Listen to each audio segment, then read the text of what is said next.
Greetings folks, we have another exciting little FPV camera from GearBest. 4th anniversary sale is still on. Check the links below the video for crazy sales and giveaways that GearBest is having. Alright, let's have a look at this one. This is the Foxeer Monster V2. It's a 16:9 aspect ratio widescreen, 1200 TV line FPV camera. This one comes with a 2.5mm lens. Input voltage 5 to 40 volts, which is awesome. Switchable from PAL to NTSC. Sexy little box. Let's have a look inside.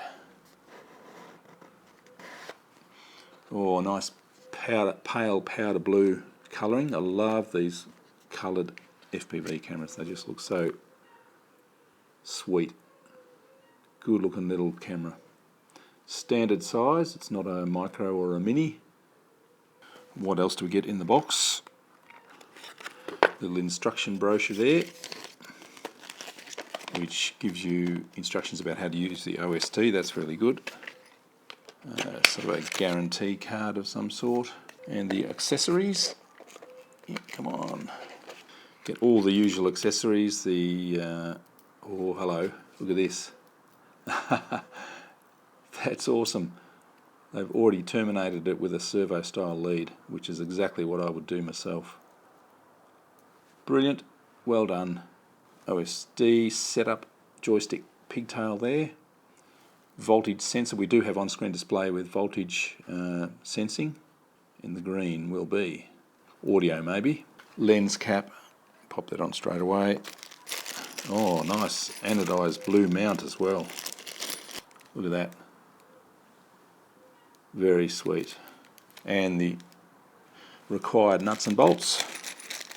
3 screw holes on the sides. Nice big 2.5mm lens. 16:9 widescreen. It's the Monster V2. We'll start on this side. We have a VSEN, that's the voltage sensor, ground, OSD, audio, video, ground, and VCC. So if we look at that on the cable, the blue is the voltage sensing, OSD, green is audio, yellow video, black ground, and red is voltage. If you look at the other end, we have video, voltage, and ground in the servo plug, which is exactly how I set mine up. We have a bare blue wire, which is the voltage sensing, so I would just join that to the red wire there, so I get the supply voltage on screen. And I never use the audio, so that one will just be tucked away somewhere. I've just soldered the blue and the red wire together there, so the voltage sensor will detect whatever voltage I put into the middle pin there, which will be my flight voltage, of course. I forgot to show you the little on-screen display joystick that also comes with it, so let's plug it all in now. Take the other end, get it up the right way, which is that way. Plug it in nice and securely. My usual little wire lead with a 3S or 4S balance plug on that end. Male and female servo leads on the other end, and plug the on-screen display in. I keep saying the on-screen display, but what I mean is the joystick to change the on-screen display.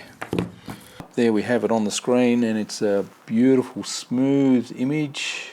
Oh, my kind of image. 16:9 widescreen, smooth colours, none of the jaggy edges or anything like that, not oversaturated colours, beautiful.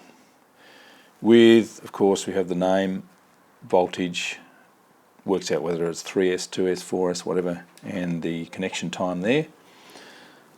Excellent. Alright, so let's have a closer look at what's on the on-screen display. So we push the center button and let's go in closer to have a look anyway. Exposure standard. That's cool. Shutter mode, auto, manual. Stick with auto, automatic gain control, white balance. You can set up your own white balance if you want to, I guess. Image adjust. Sharpness, noise reduction, contrast, saturation, red gain, green gain and blue gain. I'll leave them, all of them where they are. Return, and let's look at next. Day-night system, what's on system? It's not relevant, any of that stuff. Bad pixel privacy mask, HLC, don't worry about that. Next, wide dynamic range, here, this is what we want. So you can change the wide dynamic range to high, middle and low. Low will give you more contrast, middle will be a nice balance, high will give you lower contrast, but make sure that you don't blow out the sky or lose everything in shadows. So I might leave it on middle just to see how that goes. Alright, so we're back to, let's save that anyway. Save, okay, alright. Let's exit out of there. Alright, so now let's try and change the name and voltage. Here we go. So long press the up button and you can get into, you can put your own name in there. I tend to have the name off. There, the name is off, the time on and the power on. Actually, I might turn the time off. Exit. So there we've got the power there. So now if we push and hold the down button, then we can move the power around to wherever you want. I tend to like it over in that corner there. That's done. So that's set up the way I like it. Nice subtle colours, not oversaturated at all. That's very nice indeed. When we take it outside, we'll see if we need to adjust that at all, just to make it nice and pleasing. I like the fact that we don't have the jaggy edges. Very good. What we need to do now is, of course, put it on the plane, take it out for a fly. I have the Foxeer Monster V2 mounted up on the tail of my workhorse plane. Used to be a Skywalker 1830, which I've extensively modded, made it a tractor instead of a pusher, and this is now my workhorse plane. It'll fly in absolutely everything. Great plane for testing cameras and that. So let's try out the Foxeer Monster on the tail.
Nice skidding landing. So yes, this is a very cool camera, probably my favourite camera I think. I really like the Eagles, but this one has sort of more natural colours and less of that shimmery line sharpening. Perfect for this sort of fixed wing flying. cruising around slowly. Just a beautiful camera. Really like it. The Foxeer Monster V2 16:9 aspect ratio CMOS FPV camera from GearBest. Check out the links in the description for the GearBest 4th anniversary sales, which are on right now. Thanks for watching.